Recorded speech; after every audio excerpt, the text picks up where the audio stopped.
Salut tout le monde, bienvenue sur la chaîne de Diamant Folie. On se retrouve aujourd'hui pour un petit vidéo. Je ne sais pas si vous vous souvenez, il y a 5 mois. Moi, j'ai de la misère à me rappeler ce qui s'est passé il y a 2 semaines. Donc, il y a 5 mois, ça fait pas mal longtemps. Il y a 5 mois, je vous ai fait la lecture des 3 premiers chapitres de mon livre SD Félix Boivin, Le cas du docteur menteur. C'est ça.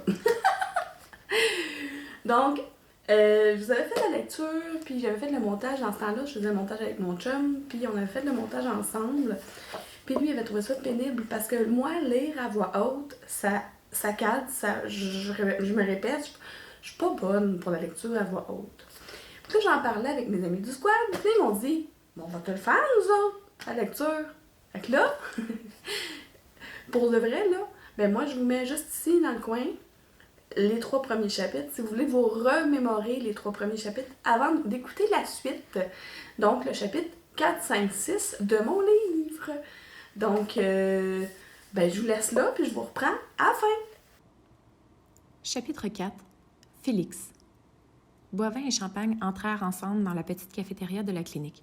« Bonjour, madame ?» demanda Boivin en interrogeant la réceptionniste du regard. « Sophie Gingras. »« Madame Gingras, je suis le sergent détective Félix Boivin et vous avez rencontré mon collègue, le sergent détective Robert Champagne. »« Oui, bonjour, » dit-elle en reniflant alors que Boivin approchait la boîte de mouchoirs d'elle. « Nous allons vous poser quelques questions, si vous le voulez bien. »« Oui, bien sûr, » dit-elle après s'être mouchée. « Étiez-vous ici hier soir lors de la fermeture de la clinique? »« Oui, la clinique ferme à 16 heures. Le docteur Vermette voulait compléter des dossiers avant de partir. Alors il m'a dit de partir et qu'il allait finir plus tard, dit-elle en sanglotant. « Donc, vous êtes parti à quelle heure? »« 16h40, le temps de tout fermer de mon côté. »« Parfait, » répondit Boivin alors que Champagne prenait des notes. « Maintenant, racontez-nous tout ce qui s'est passé ce matin. »« D'accord. Comme tous les jours, je suis venue au boulot à vélo. Je l'attache devant la clinique, comme ça j'ai un œil dessus durant la journée. Je suis arrivée vers 6 heures. La clinique ouvre à 7 heures. Quand je suis entrée dans la clinique, j'ai remarqué que l'alarme n'avait pas été mise hier soir. Ce n'était pas normal. J'ai fait un tour rapide dans la clinique et je n'ai vu personne. C'était étrange, mais je me suis dit qu'un oubli, ça arrive à tout le monde. Je me suis donc installée à la réception et j'ai pris les messages sur la boîte vocale. Un des messages était de l'époux de M. Vermette, qui lui disait que 23h30, c'était tard et qu'il commençait à s'inquiéter, que son cellulaire sonnait dans le beurre. J'ai trouvé ça vraiment bizarre. J'ai décidé d'aller voir dans le stationnement et c'est là que j'ai vu sa voiture. J'ai vu le docteur Vermette couché au sol et tout le sang dans son cou, dit-elle en craquant et en se mettant à pleurer à chaudes larmes. Champagne prit la main de la réceptionniste dans sa main et la tapota pour lui montrer son soutien. « Je sais que c'est difficile, Madame Gingras, mais nous devons aller au bout de votre témoignage. On a presque terminé. » Sophie renifla fortement avant de poursuivre. Je suis restée près de la porte figée, et puis tout a déboulé. J'ai couru près de lui, j'ai touché son cou sous son oreille. Il était raide, alors j'ai su que c'était réellement fini.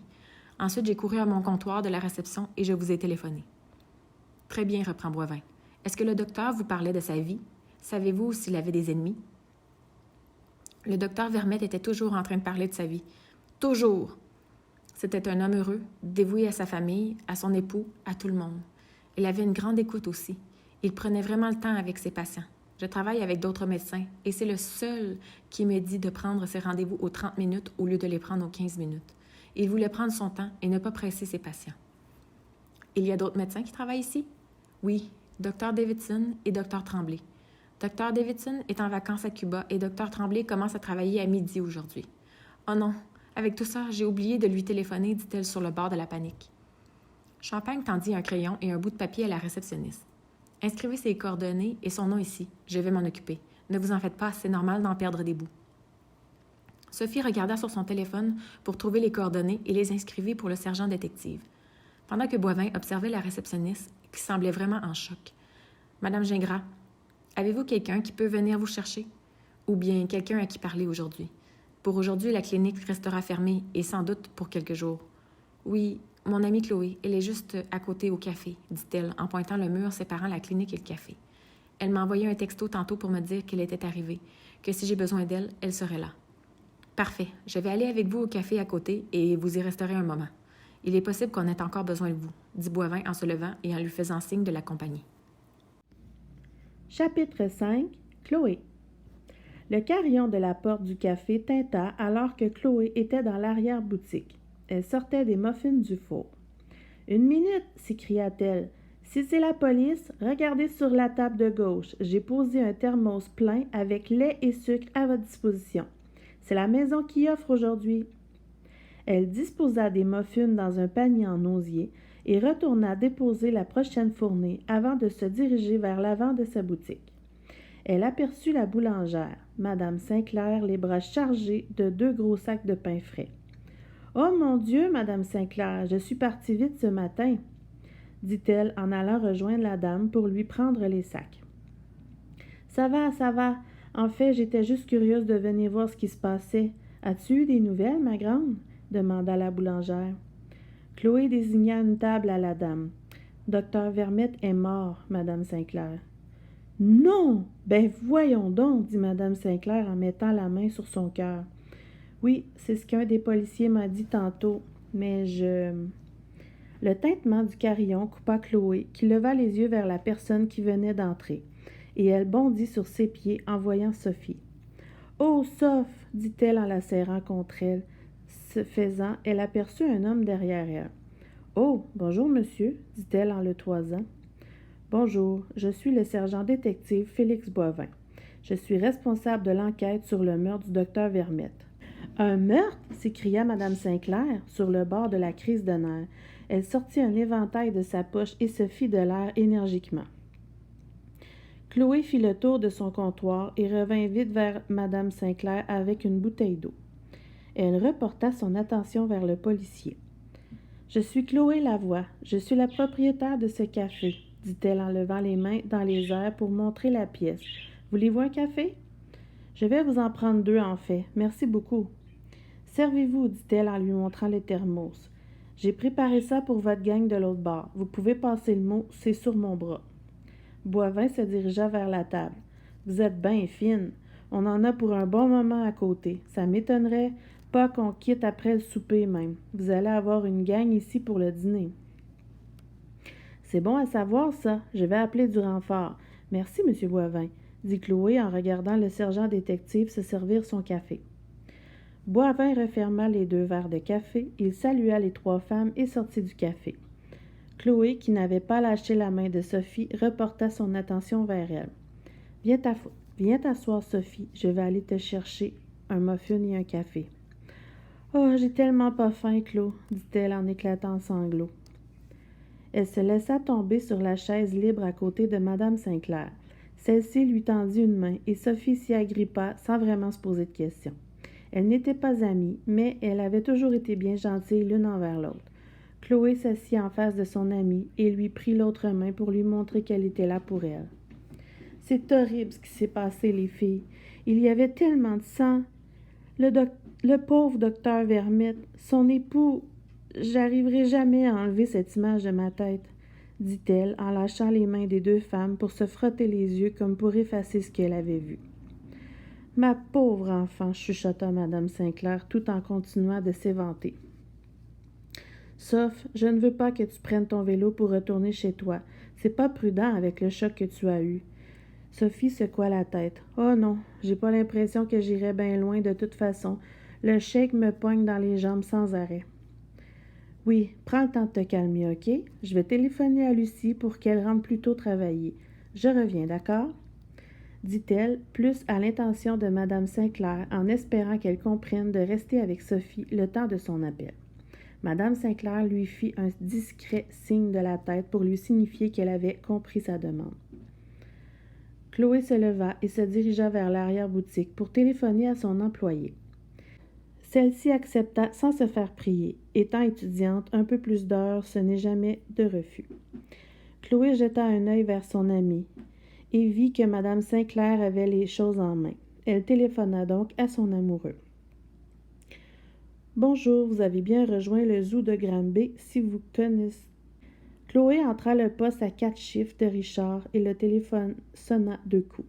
« Équipe technique, ici Richard. »« Salut, Ri, c'est moi. »« Chlo, c'est rare que tu m'appelles à la job, qu'est-ce qui se passe? »« Oui, je m'excuse, je ne veux pas te déranger, c'est juste que j'avais besoin de te parler. Est-ce que tu as 2 minutes? » Ben oui, voyons, qu'est-ce qui se passe? T'as une petite voix, je trouve.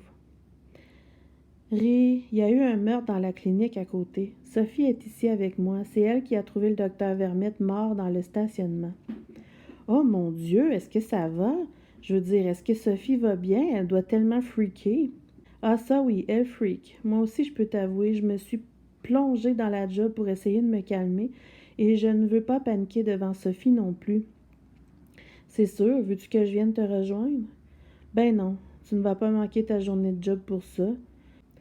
Tu sais que c'est pas un problème, je peux être là pour toi, pour vous, là. T'es sûr? Absolument, je parle à mon boss puis je m'en viens, OK? Ah oui, je préfère, merci mon amour. Je t'aime, à tantôt. Il raccrocha. Chloé déposa son cellulaire dans sa sacoche. Elle se sentit rassurée et retourna auprès de son amie. Chapitre 6. Clara. Clara se trouvait dans la salle d'attente de la clinique. Elle était arrivée quelques minutes avant son rendez-vous. La secrétaire lui avait mentionné que le docteur avait un peu de retard sur son horaire. Il y avait 4 patients avant elle. Clara passe le temps en feuilletant les magazines qui datent d'une autre époque, les revues à potins défraîchis vieilles de 10 ans. Elle y trouva des articles sans âge. Elle en choisit un autre, un magazine médical qui porte sur des maladies du cerveau. Elle fronça les sourcils, mais voyant que les autres revues traitent de maladies du foie et de l'intestin, elle pensa que la lecture serait moins dégoûtante sur les maladies du cerveau. Clara était captivée par sa lecture quand le docteur appela son nom. Elle sursauta et glissa le magazine dans son sac sans même y penser. « Bonjour, Madame Sévigny. Vous pouvez vous asseoir. Qu'est-ce qui vous emmène aujourd'hui? » Clara s'assoit devant le bureau du médecin. Elle l'observe quelques secondes, juste assez longtemps pour trouver que l'homme a l'air bien jeune. « Bonjour, docteur. En fait, mon médecin de famille est en vacances, c'est pour ça que je suis ici. J'ai un énorme mal de tête qui pulse en haut de mes oreilles. Ça dure depuis quelques jours déjà. Je prends des comprimés pour le mal de tête, mais ça fait rien. »« Bien, dit-il en finissant d'écrire dans le dossier. Allez prendre place dans la salle d'examen, nous allons voir ça. » Clara s'installa sur le lit, le papier se fripa sous son poids. Le docteur lui regarda les oreilles, la gorge et les yeux. Il prit sa pression, écouta son cœur. « Êtes-vous sensible à la lumière, au bruit ou aux odeurs? »« Non, pas plus que d'habitude. »« Est-ce que votre vision se trouble? »« Non plus. »« Pouvez-vous me décrire votre douleur, Madame Sévigny? »« Ça a fait un genre de pression ici, dit-elle en montrant les deux côtés de sa tête juste au-dessus de ses oreilles. »« Êtes-vous sportive? »« Non, pas vraiment. » Le docteur tendit la main à Clara pour l'aider à descendre et retourna dans son bureau, suivi par celle-ci. Il griffonna dans son dossier. « Bien. Madame Sévigny, savez-vous quand votre médecin de famille revient de vacances? »« Dans 2 semaines. »« OK. Écoutez, selon moi, vous pourriez être atteinte d'une céphalie de tension. Il s'agit d'un type de mal de tête moins grave qu'une migraine. Habituellement, pour ce type de mal, il n'existe pas de médicament particulier pour la soigner. Je vous suggère de commencer la relaxation de la méditation, c'est ce qui fonctionne le mieux dans bien des cas. Ça devrait vous aider à gérer la douleur. Si ça revient ou que ça ne diminue pas, je vous invite à voir votre médecin de famille à son retour de vacances, dit-il en tendant un papier de prescription. Bien, merci de votre temps, docteur. Vous dites que ça s'appelle comment? Interrogea Clara en se levant. Céphalie de tension. Clara le nota sur son cellulaire et quitta le bureau du docteur. Elle sortit de la clinique, consulta l'heure sur son cellulaire et il lui restait suffisamment de temps pour passer à l'épicerie pour acheter 2 ou 3 choses qui manquaient pour son souper. Elle devait aller chercher sa fille ensuite à l'école pour la reconduire à son cours de danse. Donc, un gros merci à mes amis du squad, Stéphanie, Sandra et Sonia, d'avoir accepté de lire mes 3 chapitres. En fait, c'est leur suggestion. Donc, les 3 prochains vont être dans moins longtemps que 5 mois. Je vous le promets. J'ai déjà des chapitres de lus sur mon ordinateur par mes amis. Donc, il va juste falloir que je vous fasse un petit truc pour vous mettre pendant la lecture. Comme là, je vous ai fait, là, je vous ai montré mon cahier. Je vais juste vous montrer. Comme ça fait 5 mois, mais je l'avais aussi fait il y a 5 mois, ce fameux cahier-là. Donc voilà, je vous le montre complété. Ce qui est très drôle, c'est que c'est maintenant mon cahier que je me sers pour mes partenariats. Fait que, tu sais, des petits lidis, il y en a qui sont là, il y en a là. C'est un drôle de système, mais moi, je me retrouve là-dedans. Donc, voici, voilà, ça c'est mon livre que je vous ai fait en time-lapse pendant que vous aviez la lecture du chapitre 4, 5, 6 du livre que j'ai écrit il y a 2 ans. je pense, je sais plus. En tout cas, un de mes livres. Puis je vais vous mettre en description de la vidéo le lien vers Amazon parce que moi je les vends seulement sur Amazon, les romans. Puis ben, si vous cherchez Mélanie Archambault-Blanchette, vous allez voir toutes mes autres aussi. Parce que c'est pas la seule enquête du sergent détective Félix Boivin. J'ai 1, 2, 3 autres enquêtes. Puis j'en ai une autre en cours d'écriture. Donc j'ai plusieurs idées d'enquête, là, tu sais, tout écrit un peu les grandes lignes sur mon téléphone, là. Puis là, je suis en train d'en écrire une autre. Quand j'en vais terminer, je vais l'envoyer en correction. Puis après ça, ça va s'en aller sur Amazon encore. Donc, ben si vous êtes comme moi et que vous aimez le diamond painting un peu, beaucoup ou à la folie, abonnez-vous!